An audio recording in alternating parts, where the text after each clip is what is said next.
Hello, everybody. Thanks for all of you to be here today. It's a little strange to speak in front of a screen, and I hope there is quite a few people behind that. And also, would like to thank botiss to give us the opportunity to share some of our recent finding on what we consider a very interesting and innovative topic. So today we're going to speak about soft and hard tissue augmentation together with orthodontic treatment. And the focus will be not only on see if this can help the orthodontic itself, but if using all these tools together, we can actually ending up delivering a better outcome for our patients.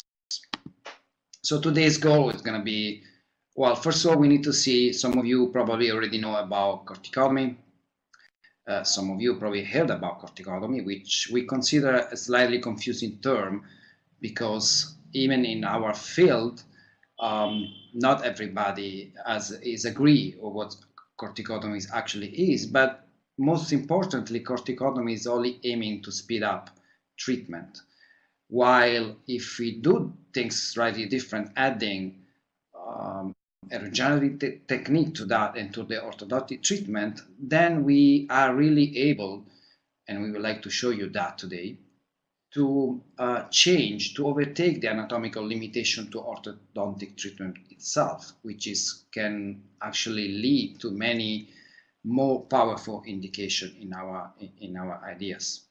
So we gonna see if bone regeneration happens and how we can apply this bone regeneration not only to boost orthodontic treatment, but as I said before, to boost multidisciplinary treatment, which is nowadays, it's most of our treatment in the adult population.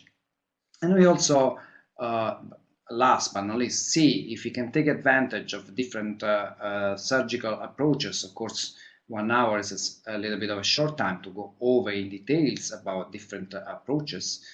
But we'll try to give you an idea that we do have different instruments in our hands, and there are some techniques which are more indicated for certain type of treatments, and they are indicated for other type of approach. And we do also have some new technique and new materials that we can apply and see if we can take advantage of all of this. Few words about myself. I got my dental degree in Italy, and after 2 years of general residency, I got my specialty in the United States in the early 90s. And I always was intrigued and fascinated by orthodontics, so to the point that at one point I thought I was in the wrong specialty. So I tried to do many multidisciplinary cases and try to work a relationship with my orthodontist colleagues. And for a period of time, I was doing back and forth between Europe and the United States. And finally, I decided to establish my practice in Rome, but I was still traveling to the US, and I was really following all what was happening in the orthodontic field in the late 90s. And there were 3 very interesting topics, very innovative topics at that time. One was Invisalign, which everybody now, even patient, comes asking about that, and so it's very booming and very well established now. The second one was TADS, anchorage device, which also became part of a routine dental orthodontic treatment. The third one was a technique presented by 2 brothers in the United States, which I consider the father of modern corticotomy. The Wilco brothers. We name the technique Wilcodontics, or periodontally accelerated osteogenic orthodontics.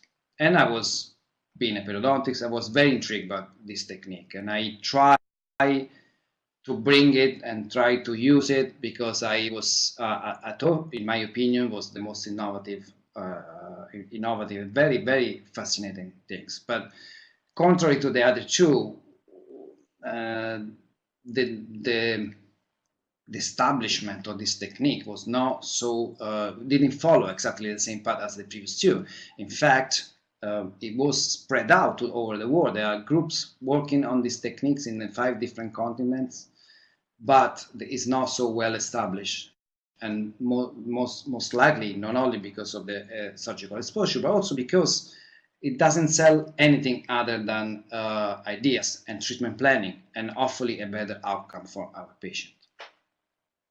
So after a while, I was struggling to get orthodontists involved in this technique. So I tried to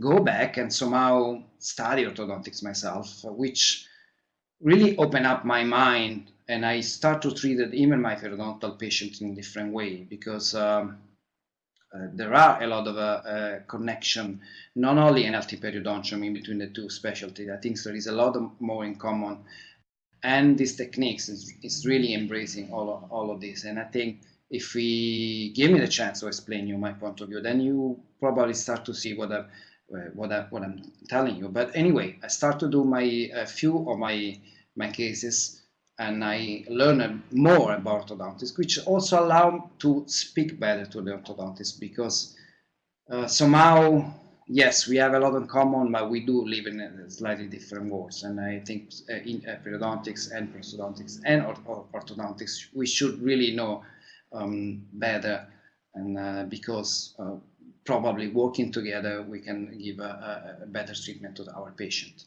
So after a while, I become very fascinated about these techniques. I start treating more cases, and also once I was able to speak the language of orthodontics, I was able to get people more involved. So I was honored and lucky that Willie Blackwell asked us to write a book about this topic, and so we were honored to publish it in 2014, which is the first and only book completely dedicated to corticotomy and to regenerative orthodontics.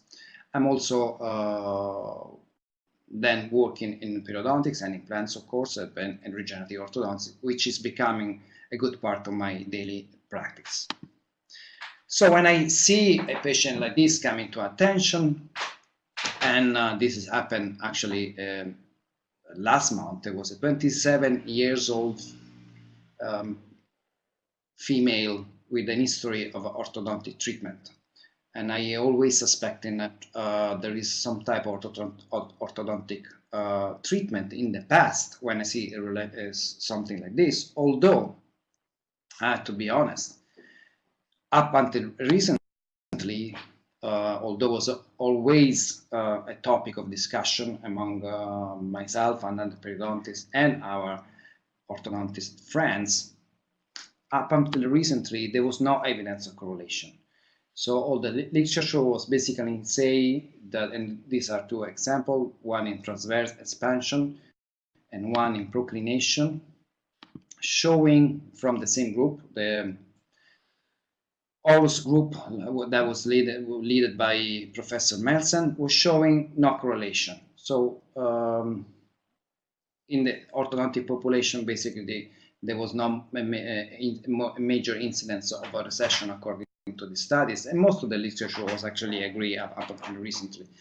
Problem is that some of these studies were done on stony models, but the major problem, I think, was done exactly at the end of orthodontic treatment. And I want to be clear right now, because I don't want you to think I'm speaking badly about orthodontics, but I do really think that orthodontics is not creating recession, it's not creating a periodontal problem, but it may create an anatomical situation which is probably more risky down the road to develop some periodontal problems. We have to think that our teenagers, they're going to finish orthodontics at the age of 14, 16, and then they have to live an average of 70 more years with their periodontium. So are we going to give them the strongest periodontiums possible to then be able to keep their dentition for the life?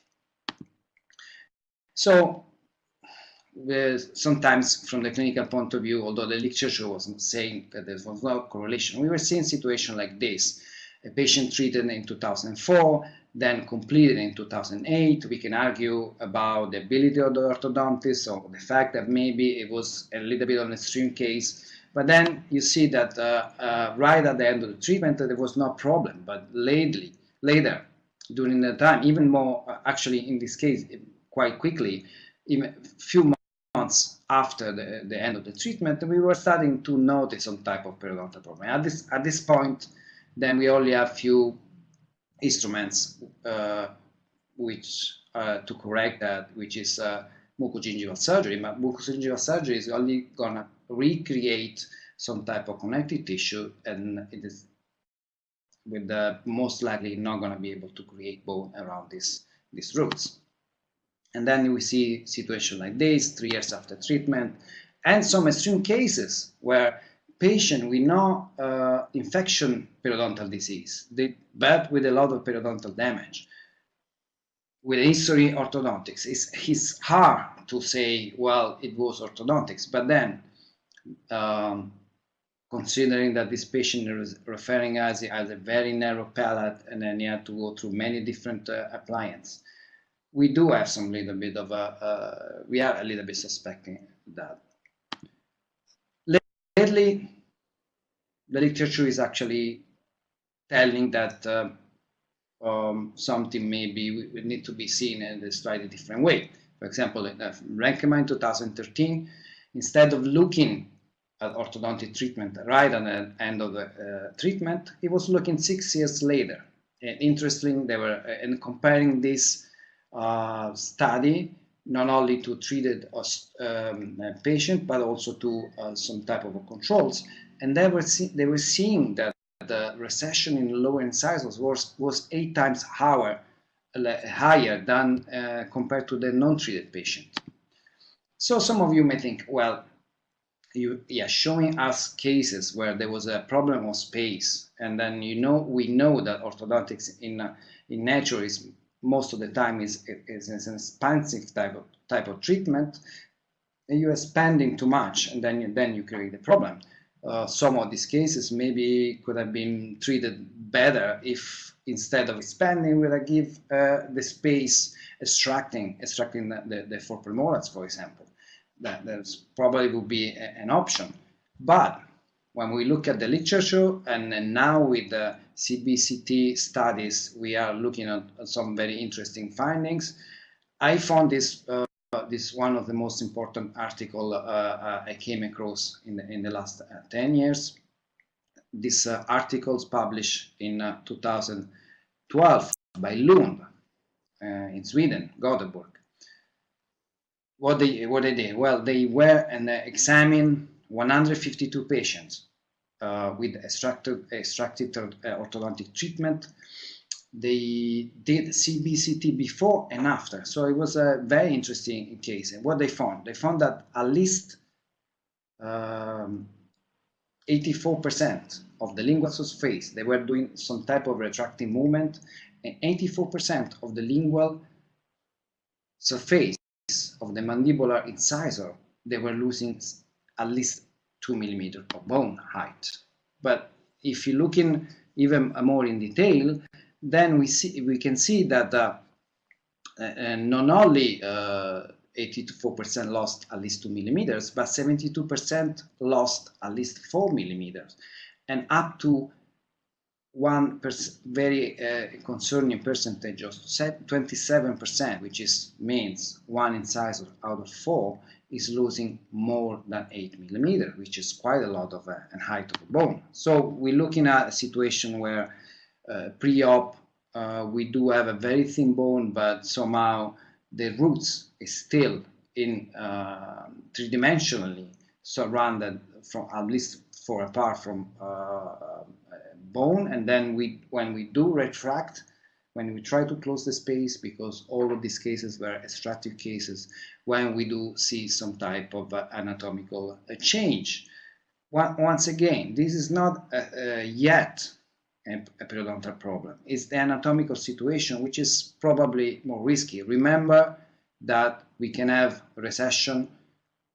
We can't have recession if the bone is present. On the other way, we can have an illusion that something is not there, but there is no bone around the roots. Something similar nowadays with the CBCT has been seen also in an expansive treatment. This is a rapid maxillary expansion study done by a Brazilian group, showing more or less the same thing, and then again in unilateral crossbite. And there are many other studies out there which showing with three-dimensional radiography that we do have some type of changes while we're doing orthodontic treatment. So something similar to this, we do have a pre-op situation on the top, and with sometimes bone, sometimes very minimal bone. We do also have to keep it in mind that some of our patients, they may not have bone beginning with, and then even with slight forces, even with a very limited amount of movement, then we may have the tendency to lose some of this bone. Well, the glass is not half full or half empty. It depends how we like to see these things, and the situation is not so hopeless, because Fuhrman showed in a study where we're doing CBCT before treatment, 2 years after treatment, and 3 years after retention. They were showing that somehow the bone plate, the vestibular plate, was able to get some type of regeneration, but it was never complete. So the point is, it's not being saying, you know, who is better, the orthodontist or the periodontist, and blaming the orthodontist for the periodontal damage. The fact that the point is trying to understand if we can do something and to give a better treatment to our patient. And this is something that maybe we need to do it together. In fact, more importantly, as I was telling you before, this damage is not still irreversible. In fact, most of you may have cases, if it's following this webinar on the other side of the screen, is working with orthodontists or is an orthodontist itself, may have an experience that if we do retorque the roots inside the bony envelope, then some of the session is going to be healing by itself without any surgical intervention. Thus, this is, for example, has been shown by Northway, but there are many other studies out there showing, or case reports showing that. So the goal is that with the remechanic, we need to understand that we need to preview and to place, to give the patient a proper three-dimensional positioning of the roots inside the bone alveolar housing after orthodontic treatment. So the orthodontist will have, and there are actually already, the technology is already there, will have the ability and they must have the capability to understand that at the end of the treatment, it will be important for the health of the patient to place the root three-dimensionally inside the bone. So we need to give, at the end of the treatment, a root which is surrounded 360 degrees by some amount of bone. And as I said before, if we are able to correct that and to bring the roots back in the bone, then the alveolus is going to regenerate by itself, because the attachment is still there. The connective tissue, the periodontal attachment is still there. We need some type of inflammation to destroy that. And just bringing the bone to a certain extent outside the bony envelope is not sufficient to create that destruction. We need some type of infective or inflammatory type of problem, which is going to create loss of attachment. So this situation is still reversible. And that is one of my cases. Came out by the parents were a little bit concerned about how the orthodontic treatment was carried out by another dentist. And so I took a CT scan, and at the end of the treatment, you can compare the CBCT before and after, simply retracting the roots inside the bony envelope. So it's calling I'm calling the attention to the fact that we do really need pre-op cone beam in certain case. Maybe there is not a call for a standard cone beam analysis for every teenager that walks in our office, but certainly in adult patient with very thin periodontium, in adult patient that has to do expensive type of movements, and we can even decide to have a small FOV, a small field of view, when we want to analyze, for example, the lower incisor. If we need to procline the lower incisor, then we can have a small FOV focusing on that part. We not necessarily we have to get the complete skull of the patient. This is again because you want to limit the radiation exposure to the patient itself. And Evans is agree with what we have been saying for many years now, that only CBCT can tell us if there is a problem about the amount of bone which is surrounding the roots of the teeth of our patient. And this problem may be related to the tooth position, may be related to the anatomy of the patient, because the alveolus could be deficient beginning with, or could be a combination of the two. We need to know that in advance in certain cases, because we need to understand where the movement is going, and if the direction of the movement is going to be unfavorable, then we need to make some type of adjustment. If the bone is not enough, then we have to option either change the treatment or change the bone. Can we really change the bone? And of course, it's going to be the topic and the focus and of our presentation today. So, for example, when we do get Marco, which is a 14 years old son of a periodontist, and then we look at his clinical situation, we see a very thin periodontium and a lot of crowding, which was leading some orthodontists that saw Marco to suggest extraction. Then the father was a little bit concerned about getting extraction to his son, so he asked me and Francesco Bedetta in Pisa to see if we were able to do some type of treatment together, which was eliminating the need for extraction. So that's what we did. We did only on the area where we were supposed to have expansion. We did some type of corticotomy and regenerative, because we always want to use the combination of facilitating the movement with corticotomy and regenerating bone with some type of regenerative technique. And after you elevate the flap, you can see how thin the bone is, and you can also see that we get some type of height problem as well on the number 23, the upper left canine. We also have some loss of attachment probably.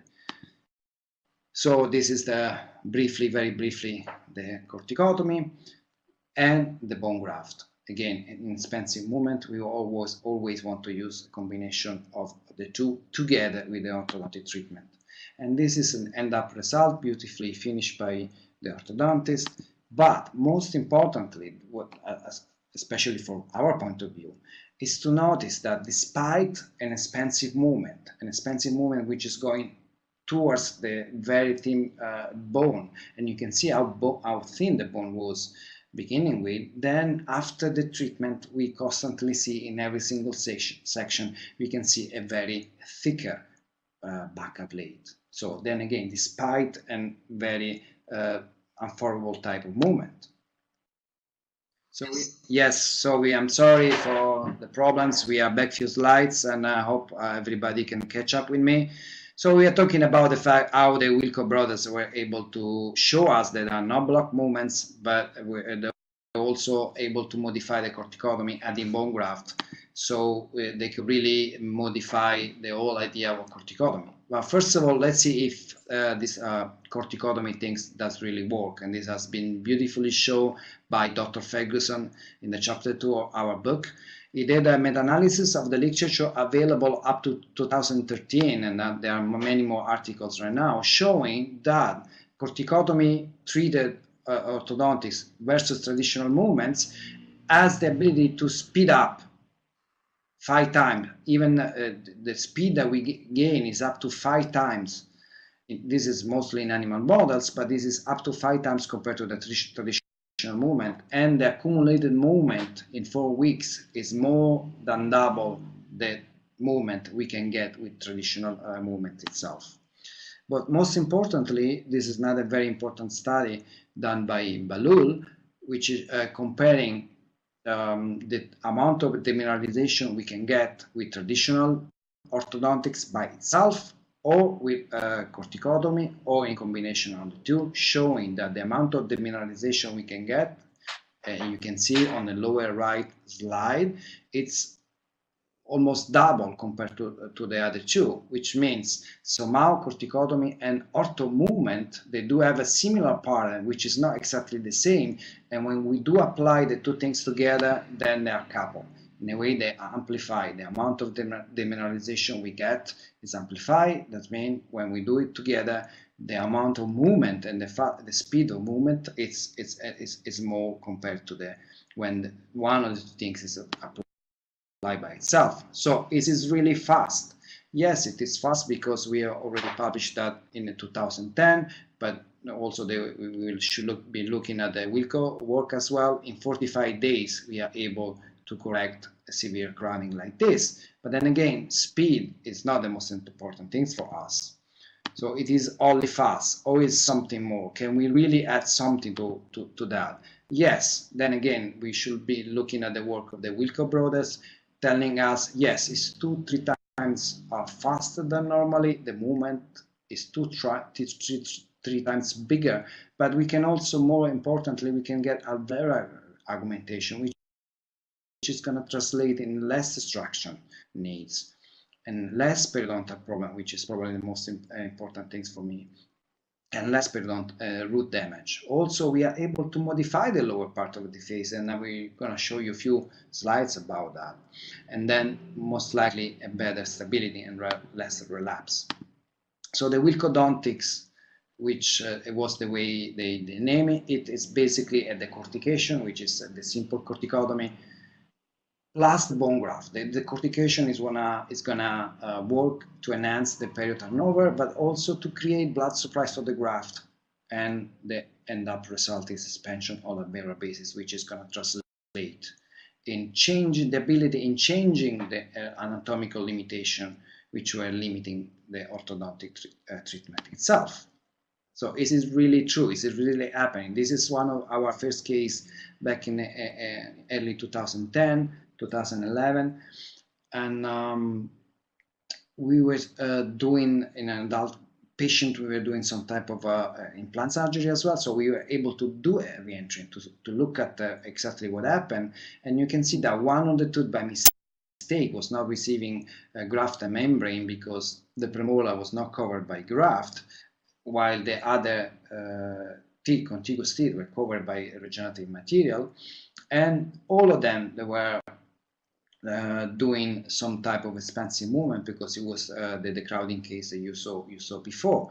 And then at the re-entry, we can see that where the membrane and the graft was not placed, there was no changes in the amount of the essence was present, while the two teeth were next to it and they were covered by regenerative material that was showing some type of a tissue which was covering the roots. What is this tissue? Because this is a very important question. And then we were able to do in this very small histology, showing that the inner part of the bone graft was bone. It turned out to be bone, and just but a fraction of it, while the outer part of the bone graft was becoming an encapsulated tissue graft, which is for us, it doesn't really make any difference, because we don't want to, somehow it's working as a super connected tissue. We're thinking about this encapsulated graft as a super connected tissue, which is going to be able to change the periodontium. It's going to be change the thickness of the periodontium itself. Somehow it's going to, even if it's not 100% bone, the bone graft to be placed there, then we're still going to be able to change the anatomy of the periodontium. And this is a CBCT done at the time of the surgery. You can recognize the bone graft freshly placed, and then you can see at the end of orthodontic treatment and 5 years post-op, you can see that where the graft was now placed, of course, that there are no changes of the anatomical situation, and where the graft was placed, that we do have some type of changes. And the difference, the radiographical difference we notice is suggesting us some type of regeneration. This is not only that, but we also showing that 5 years post-treatment, this type of regeneration is very stable. And this has been shown also by other group. This is a study done by an Indian group. In extraction cases, so regeneration was performed on the inner side, on the lingual side, on the palatal side, and they were showing statistically significant compared to baseline. Also, this group in Korea showing in animals that we are able to regenerate bone despite a movement of the roots outside the bony envelope. So new bone regeneration despite tooth inclination. Same groups also showing the fact that when we cover this bone graft with a membrane, then we have a more even buccal bone surface morphology. So periodontally accelerated osteogenic orthodontics for us is really becoming osteogenic orthodontics, because the goal, the focus is on the fact that we are able to regenerate bone. So we are able to regenerate bone in a way that if we do have a very thin anatomy of the bone and we have to do expensive treatment, in cases like you see on the left slides of the screen, that would be very difficult. But if you are able to regenerate the bone, then we can get some type of expensive movement. So let's take a look at the classical Wilco surgical approach. Then again, has been beautifully shown in chapter 4, and then we need to thank Dr. Nishan Yoshi for giving us the opportunity to show you that. So a case like this, and in a classical Wilco approach, the procedure is done upper and lower jaw, buccal and lingual flap, both at the same time. It's like a quite long procedure because it may last 2 to 3 hours. And so you see that the cortication is done on both sides of the alveolus, upper and lower. The bone graft is placed after and lower on both sides. And then you can see that in 8 months and 18 appointments, the case is completed. How we not only does, but how many people try to modify these techniques, because somehow it's a little bit too long and a little bit tedious for the patient. So, in 2007, Germec showed that there is all the possibility to do only vestibular flap. A Korean group showing that there was no need to raising a flap, so we're doing flapless with the chisel and mallet. We're malleting the patient in between the roots, showing that they were able to accelerate the movement. And then I think the most innovative approach is the one shown by Bart, called piezo-scission, which is using a flapless approach through some incision on the mucosa and the utilization of a piezo electrical instrument. So the advantage of piezo-scission is the fact that it's minimally invasive. We can use intraproximal buccal incision only, so no need for going on the other side. If the piezo cut the bone, it's not in the tissue. You can treat hard and soft tissue somehow a little bit limited by the attached gingiva, but otherwise we need to elevate that as well. So the Wilco, with the surgical approach that we have available is the classical Wilco type approach, lingual and vestibular. Then we have the Bart approach, and then we have somehow the single flap corticotomy, which is our small contribution, our I would call it European twist type of change to the Wilco approach, because we use single flap corticotomy anticipating the movement. We do the corticotomy and the regeneration only in the direction of the movement. So if in this case we need to expand, then we do the corticotomy only on the other side. So this is Gianmarco, a guy that was treated by Dr. Caiazzo and Dr. Pedetta, which after 4 years of treatment was treated by another orthodontist first of all, and this orthodontist was telling the patient after 4 years of treatment that the kid has to go for 4 premolar extractions. So the patient, the parents were unhappy, so they contacted 2 doctors a name before, and they were doing corticotomy and regeneration to expand, to give enough space for every single tooth. Where again we need to give 360 degrees of bone for every single root or tooth to allow to establish a very strong periodontium, which is gonna hopefully help the patient to maintain the teeth for all the life. So we then can pick the right surgery for depending on our goal. In this case, we need to expand, we need to augment, then we need to raise the flap, we need to place a bone graft together with corticotomy. In the lower, where the amount of movement is very limited and the bone available it was more beginning with, then maybe we can use a less invasive type approach as a piezo-excision. So we can do we make some incision in the vestibule and we do insert our piezoelectric instruments.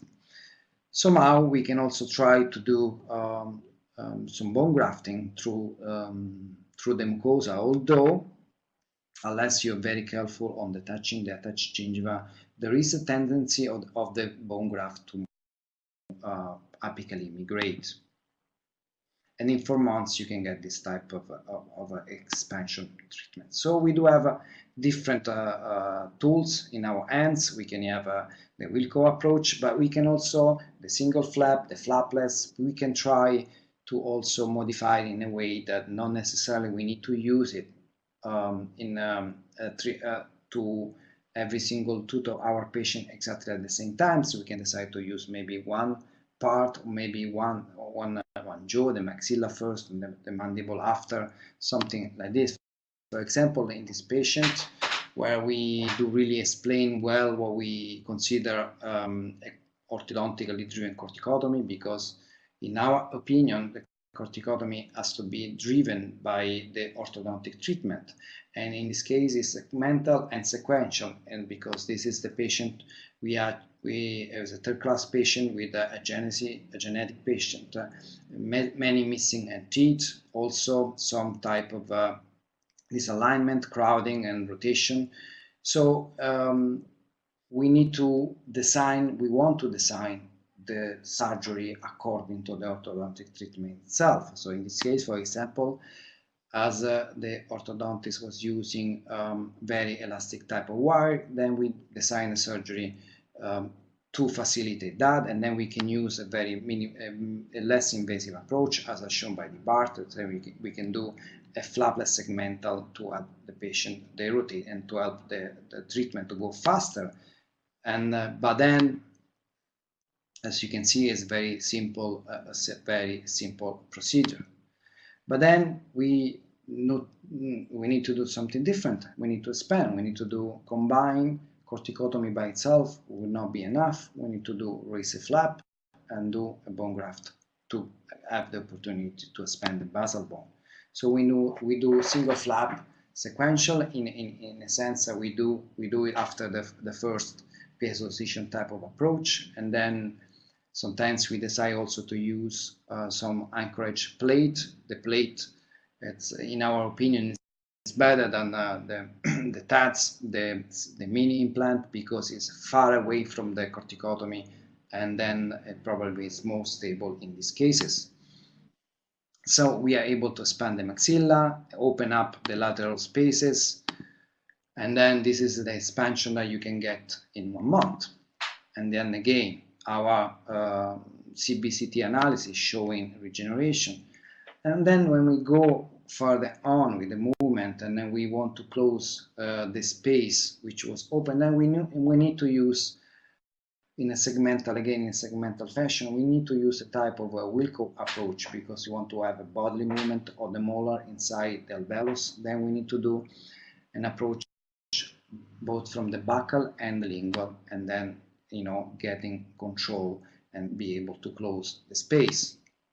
So we were able to open up the space, and you can see the amount of control you get by the roots. So there is no inclination. This is because of the tats, but also because of the osteogenic orthodontics allows us to get a very good control of the root movements. So we were able to place the implants, and this is at the end of the treatment. You can see that the patient, for financial reason, decided not to restore the second molars, and this 5 years follow-up, which also showing the beautiful stability of the soft tissue around the implants and around the natural dentition. And so we were able to showing that really a bone added to corticotomy make a difference. So we did a retrospective analysis, and we were analyzing teeth that were going in outside the bony envelope. We analyzed 144 teeth, and we were showing a situation like this, where corticotomy and bone graft was performed. Then we had more bone than the beginning, despite the outward type of movement. When graft was not used, so only corticotomies was used, we were sometimes lucky enough that the anatomy was kept the same, but in most cases we were add some type of resorption and bone resorption. So our results were showing statistically significant difference when bone graft was used. And you don't really need a CBCT to realize that the lower jaw is completely different from the beginning. So we went on, and we're actually doing a different type of study with a DICOM viewer, which allows us to superimpose to different set of CBCT. What we're seeing on this case, this is a very powerful tool, because allow us to clearly see that we are looking at exactly the same slide, because you're gonna see that the anatomy which didn't undergo anatomical changes stay the same. What we are looking here is just what the things we can appreciate here is the amount of regeneration. So we can go from the pre-op, you can see, and then we fade through the post-op side situation CBCT, and we can really appreciate the amount of bone graft, and you can also appreciate the fact that the anatomical structure which stay the same don't go over dimensional changes. So we are really able to see the amount of regeneration we can get. We will not only that, we can also able to appreciate the amount of inclination. So we go from the pre-op to the post-op, and you can see the orthodontic movement, and you can see that despite an inclination, we are getting more bone than the beginning. On the other side, while we were not using bone graft, this is the type of findings. This is the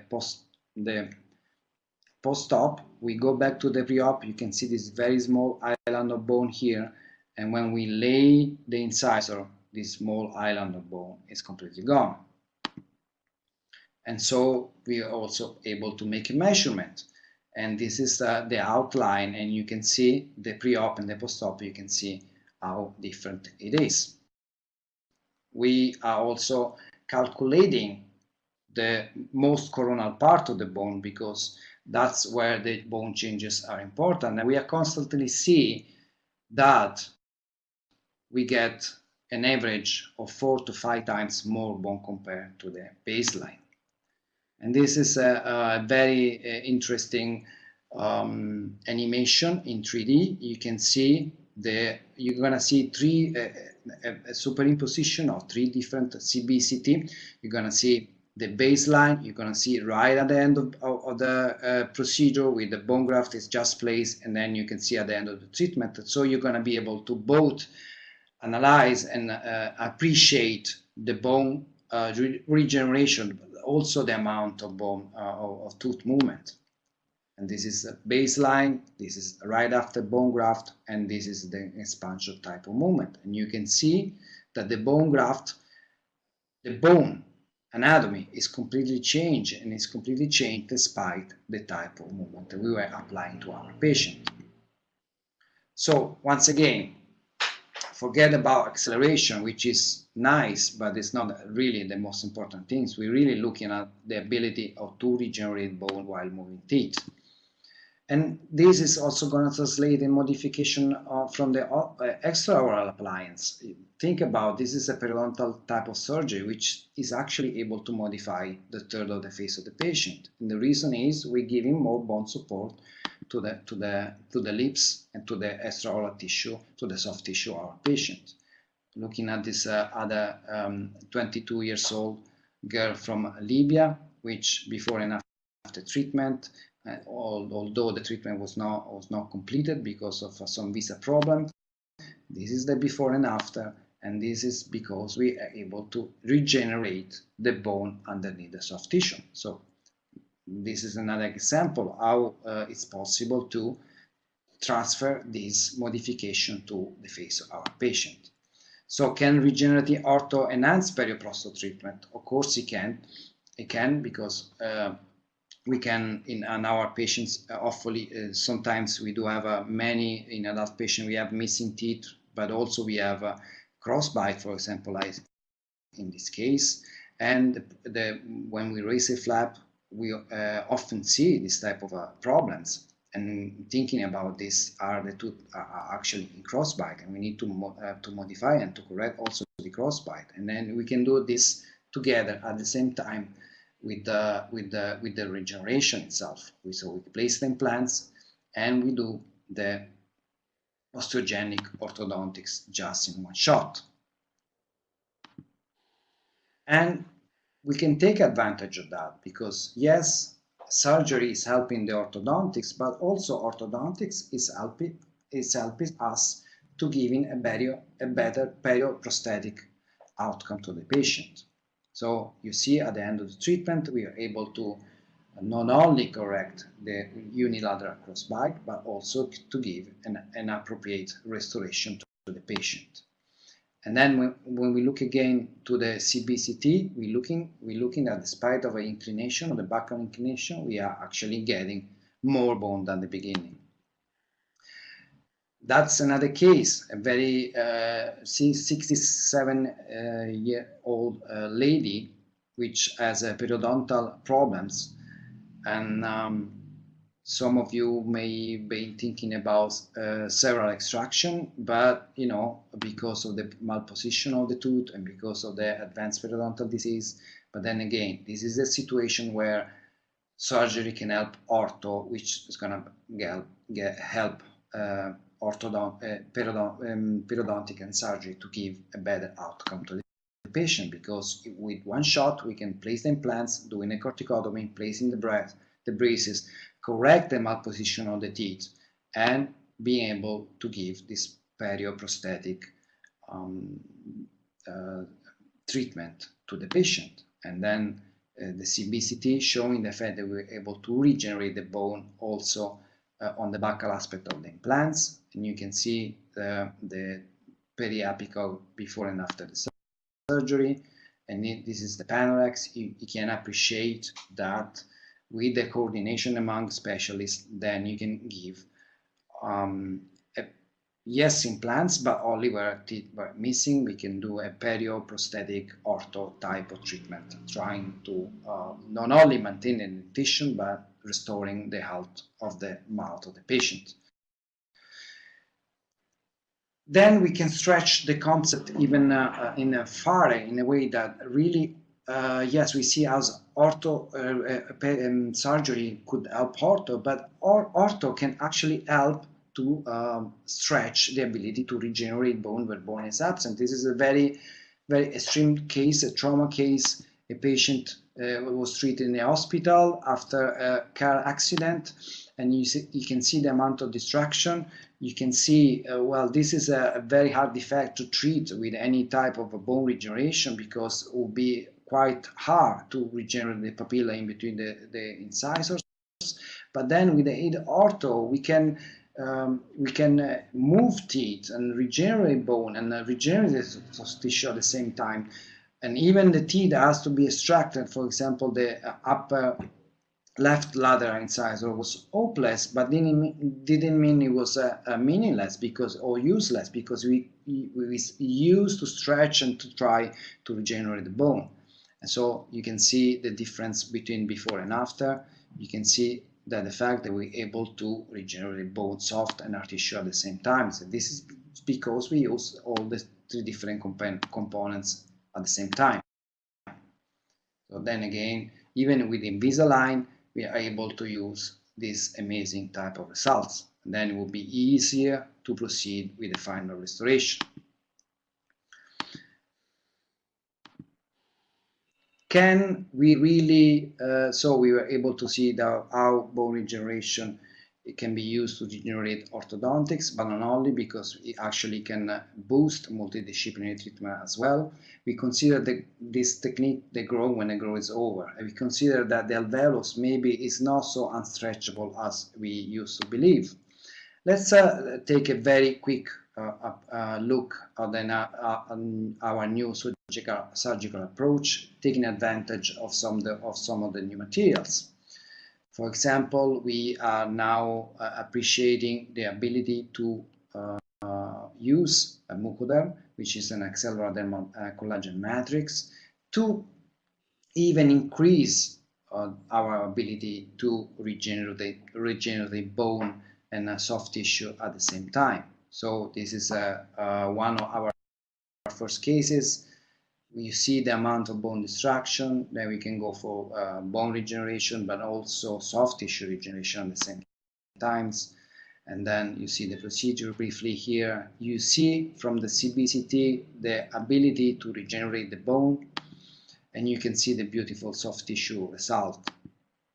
But one of the problems we encounter with this technique is the fact that mucoderm has a little bit of a thickness, which may translate in some type of late healing,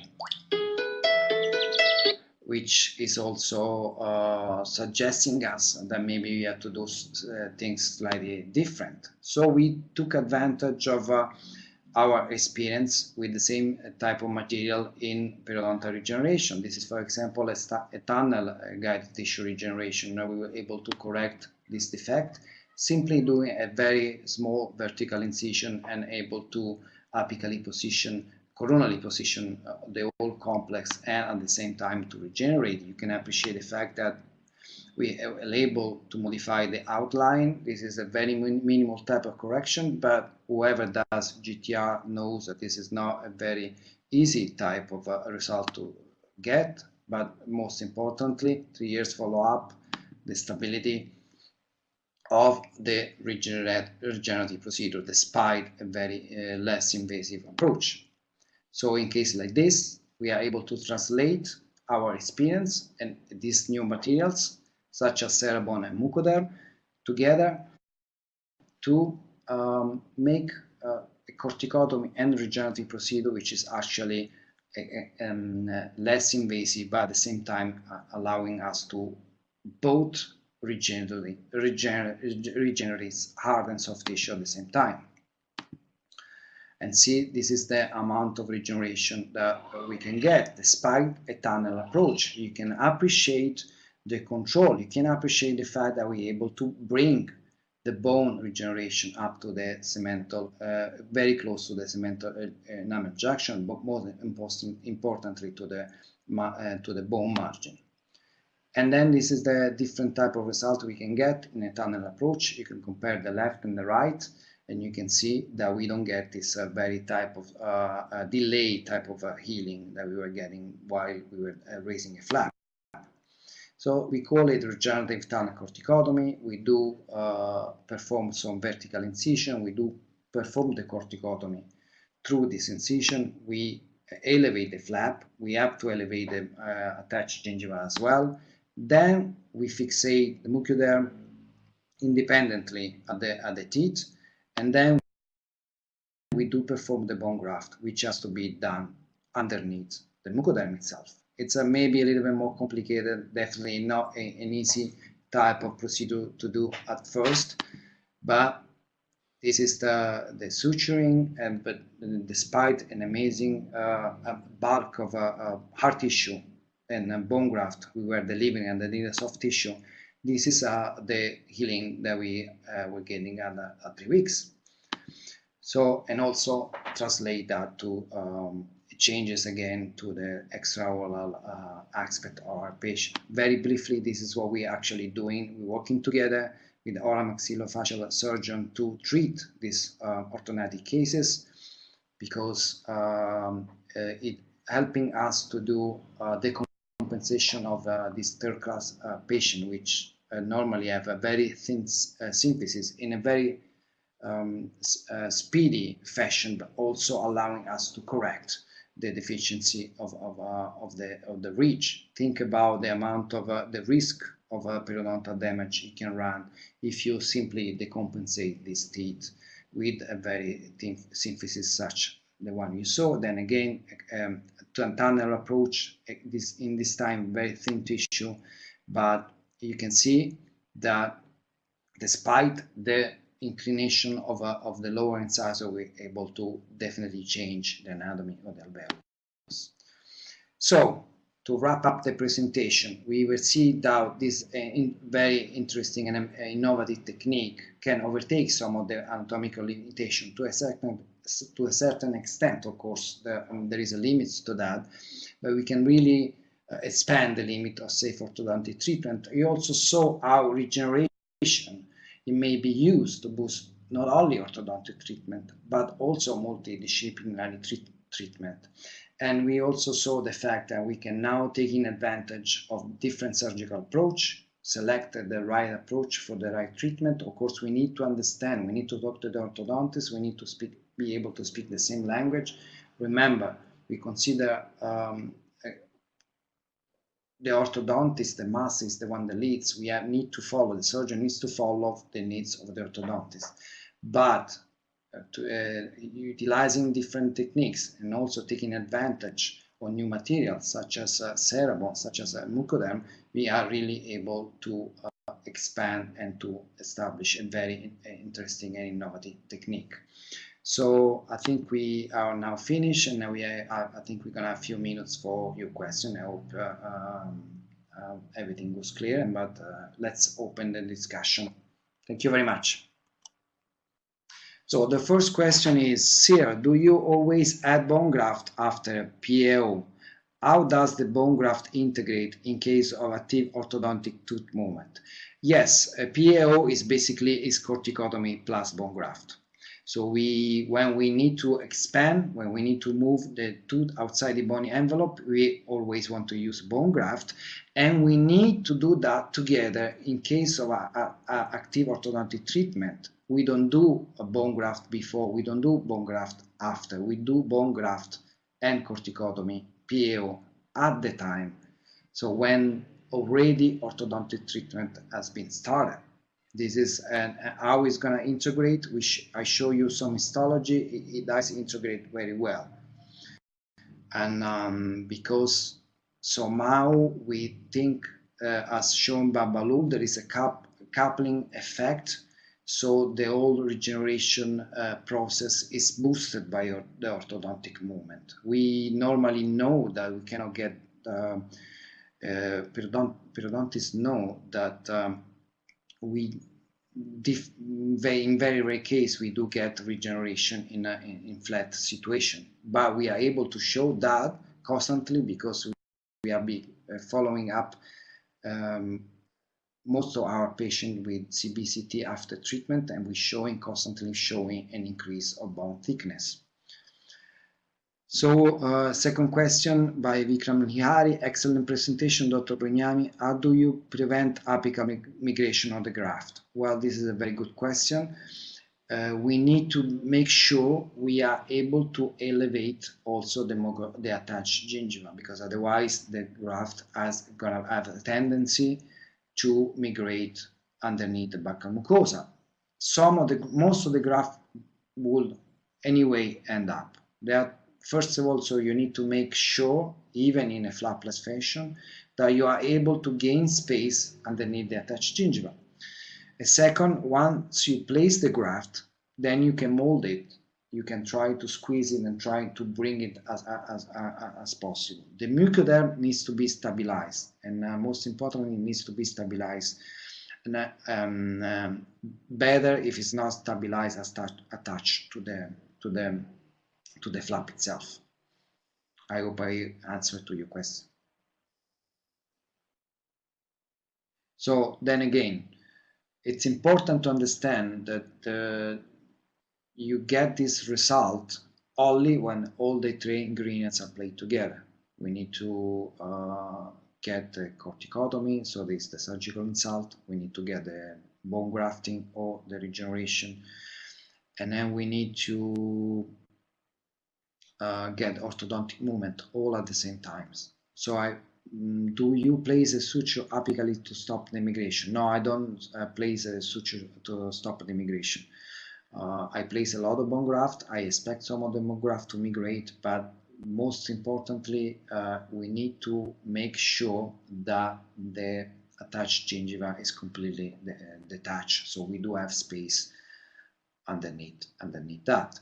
So somehow we need to lift all the papilla and all the periodontal aspect coronally in a way, so when we place the bone graft, it's not gonna push back the graft itself. But then again, expect that most of the graft will be on the apical portion, but we need 1-2 millimeters in the most coronal part as well.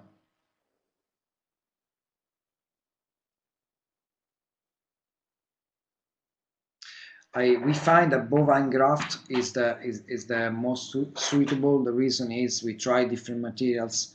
We try also autogenous. Autogenous has a tendency to resorb very, very quickly. The FTBA too has a tendency to resolve very quickly. Also in Italy, it was not allowed anymore for a period of time. So bovine graft, it's the more stable, in a way, has the tendency to resolve less quickly, and sometimes, for example, in an implant situation, maybe it's not the most ideal material, but we like to take advantage of this tendency to be there for a long time, because we want to be, so we're very comfortable using bovine material. And we use also calcium phosphate, but again, does resolve too quickly, so it's not gonna, you want to use a slow resorbable type of material. So we have another question by Guglielmo Cinini. I hope I pronounce it correctly. Your last name. How much time do you wait for beginning ortho movement after period regeneration or a different periodontal defect? I think you referring to that case where the older lady with a 67 years old lady, where there was an upright molar with some periodontal defect. In that case, then I wait a minimum of 6 months before doing some type of orthodontic treatment. But again, I hope it's not going to be confusing, because here most of the topic is focused on healthy patients, while I'm doing PAO to help orthodontics. I like orthodontists to start the treatment a couple of years before the surgery at least, but it may depends also on the schedule of the type of movement the orthodontist want to achieve. Another question. I have some cases with pain in the mental region because probably of pressure of the nerve. Have you had this problem? No, I've never had this problem whatsoever. I think no, never had any. Well, I also had to be very honest with you. The amount of complication with this procedure is very close to zero. So no complication at all. Most of the time we are dealing with healthy tissues, and with a careful surgical type of approach. We normally don't run we haven't run in any complication. Definitely not pain. The pain, we do get some swelling. The pain is easily controlled by any type of anti-painkiller. Do you do a lot of periosteal release? This is another question. Yes, we have to do some periosteal release. When we do raise a flap, we need to have a passive type of closure of the flap on top of the bone graft. Otherwise, the regeneration is not going to help. You don't want to have the instance, otherwise you're going to lose a lot of the material. But also, if you stretch a flap, you may end up to have some necrosis of the flap as well. And also the flap is going to push apically the bone graft itself. Do you use steroid to control inflammation? No, we don't use steroids. We use simple and non-steroidal type of painkiller. You can use steroid if you want, but that's entirely up to you. And if there are not any other questions, I would like to thank you again for your attention, and you can write me an email if you get some question. My email was on the last slide of the presentation. And thanks again. I hope you enjoyed the presentation. Thank you very much.